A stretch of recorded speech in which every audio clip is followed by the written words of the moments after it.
Hi, everybody. Welcome to Thursday, January the 7th, in our first recorded lecture of the semester.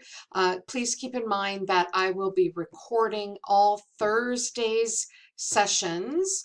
And they will be available to you in Blackboard.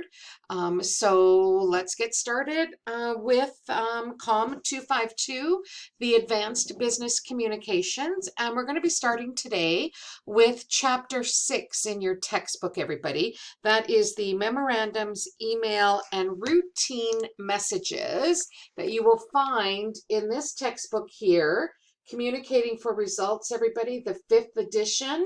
Okay, Carolyn Meyer is the author, and it's from Oxford University Press.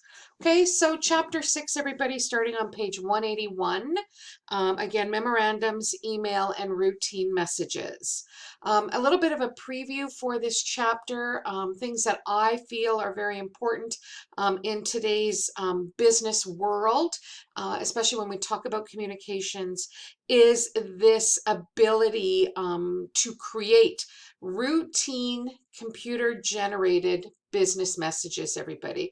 And we're talking specifically about memos, and we're talking about emails right off the bat.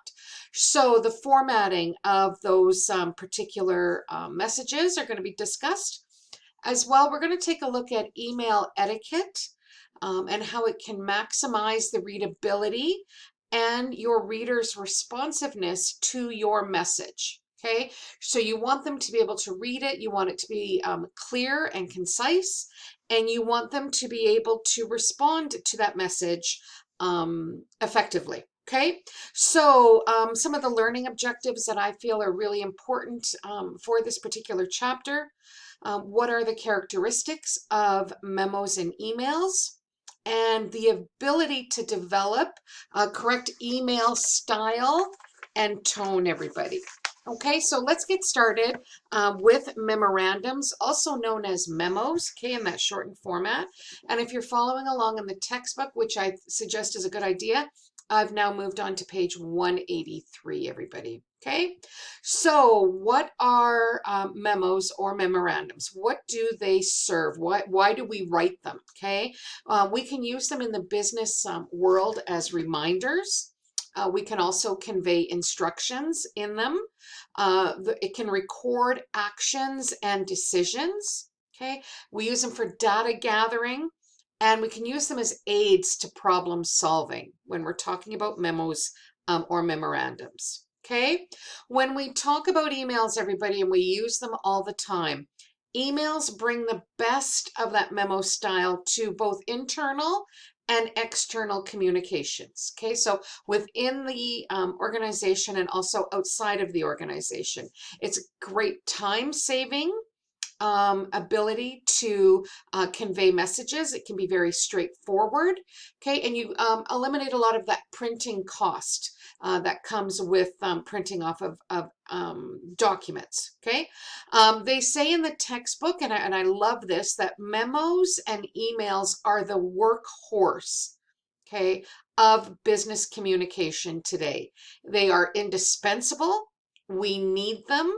We use them day to day in our operations, okay, and our stakeholders, personnel, all of those people are involved with it. So it's very much that workhorse, okay, of business communication, everybody, paramount in business, and we need to be able to understand what it is we are trying to convey in order to maximize that reader responsiveness.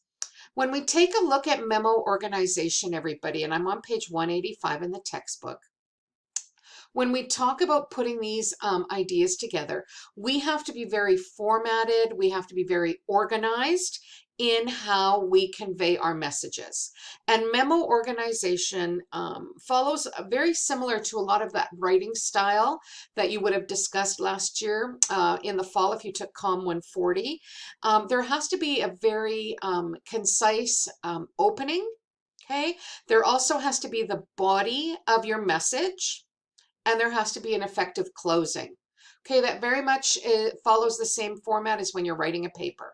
So your opening, your body, and your conclusion. And they go into detail about that on page 185 again. So the opening, everybody, that's your first paragraph. And it contains a lot of that important information regarding why it is you are writing. What is your subject matter? Okay, you're going to discuss that in the opening part of your memo. Okay, your purpose for writing is another component of that opening, and the action required by the reader. What is it you want the reader to do?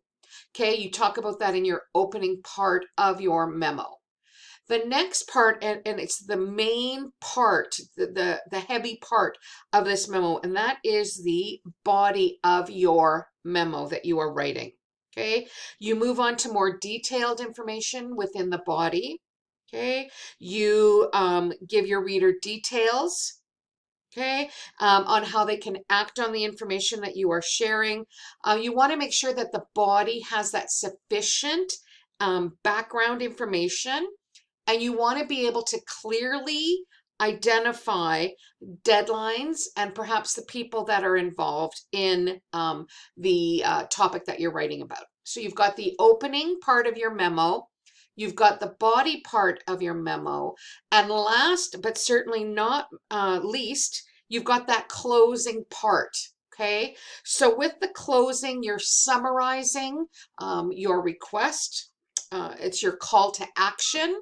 Okay, reminding people of what they need to do, when they need to do it, okay, and for how long. Okay, so this is the organization of your memo, everybody. So keep in mind that it follows along with the paper writing that you're doing. It has to have an opening or an introduction. Okay, it has to have the body of the memo, the body of that message that you're trying to convey. And then it has to have a closing where you're going to wrap it all up, okay, with that call to action.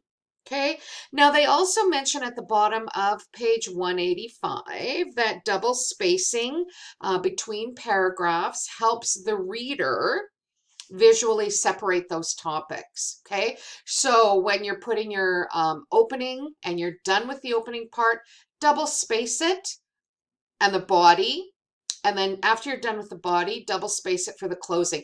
Helps the reader being able to visually separate the ideas that you are conveying. Okay, before you begin to write your memo, everybody, I want you to consider the facts and the issues. Okay, and also anticipate my reader or the reader's needs. What are my needs when I'm reading your memo? Okay, so memo organization, everybody. Then let's talk a little bit about how you're going to format.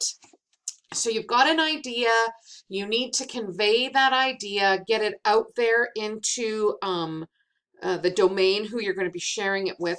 How are you going to format it? Okay, so on page 186 in your textbook, they talk about formatting lists for memos and emails. And they give us a couple of ideas on how we can format the information that we're going to be sharing with our readers. You've got an option for an horizontal list is the first one that they mention. Okay, horizontal. So we are reading from left to right, everybody. It goes that way. Okay, horizontal. It can be less impactful, less intrusive. Okay, or you can do vertical, so top to bottom. And they give you a great example at the top of page 187. And I like this one the best. This is the one that you're going to use if you are listing 7 to 8 items. Okay, so the horizontal one that we talked about a little bit before, 3 to 5 items, everybody. But if you are listing 7 to 8 items in your body of your memo, okay, then you want to use what I would suggest is the vertical list. It's a visually appealing, so your reader's eyes are drawn to the information that you are sharing with them. Okay, it looks better. You want to take that reader right to the document. You want them to focus on what it is you're trying to convey, what it is you want to get across. And I feel that that vertical list is your best option to use when you're putting that memo together, okay, for your reader, right? Visually appealing, impactful. You want your reader to come away with that thinking, yeah, I need to act on this right away, and not just file it off on the side of the desk, okay? So formatting, how are you going to put all this information together? Okay, textbook goes into greater detail, page 186, 187, with those two options that you have got. But I think that if you're listing a lot of ideas, so that's 7 to 8, that vertical list is going to be your best option to get your message across. Okay. Now they also talk a little bit at the bottom of page 187 of a paper memo versus an email. So a paper, you know, you've printed it off on a sheet of paper, okay, versus typing it all up in an email and sending it. What are the differences between that paper memo versus that email option? Okay, so if you are working for a company that is very high on confidentiality, right? There could be some sort of legal ramifications to it. It's the integrity of the document that you're putting out, okay? Then by all means, you want to go with the paper option versus the email option. Okay, so again, that integrity, confidentiality, a lot of companies today, you know, they may be in competition with another company. They don't want it being sent over the email, and we'll get into that in just a couple of minutes. So a lot of times companies will print them off, and of course there is a cost associated with that, but it helps protect the integrity of the document. Helps also preserve the layout of the document. It could be very graphically enhanced, okay, with the company logo, logos of things that they're working on, that sort of thing. So paper memo versus email, what are the pros and cons to it? They go again into a little bit more detail in the textbook, but it really, what it boils down to is that legality, okay, that legal, the legal ramifications of it, the confidentiality of it, and the document integrity. Now, you may be sitting there and asking yourself, well, what does a memo look like? Okay, so if you turn to page 188, they give us a great visual layout of what a memo looks like. So things that you need to keep in mind when you're putting that memo together, everybody, is that to, from, subject, and date. And they give you a great example again, page 188. You notice how it's all lined up. Everything is symmetrical. It all looks, the layout of it is amazing, right? This is what you want to keep in mind, everybody, when you are putting a memo together. Okay, that to, from, who is it going to? Who is it from? What is the subject? Tell me, the reader, what that memo is about so that I can pick it up and go, oh, right, fall registration for continuing education courses. I got to work on that, okay? And the date. What is the date that you are sending that out? So to, from, subject, and date, everybody, and look at the format of the example that they give us. Okay, so this is video 1, everybody. I'm only allowed 15 minutes per video, so I'm going to end it here. We're almost at 14 minutes. Go grab a coffee, a tea, whatever you need, and we're going to come back with the second video in just a couple of minutes. Thank you.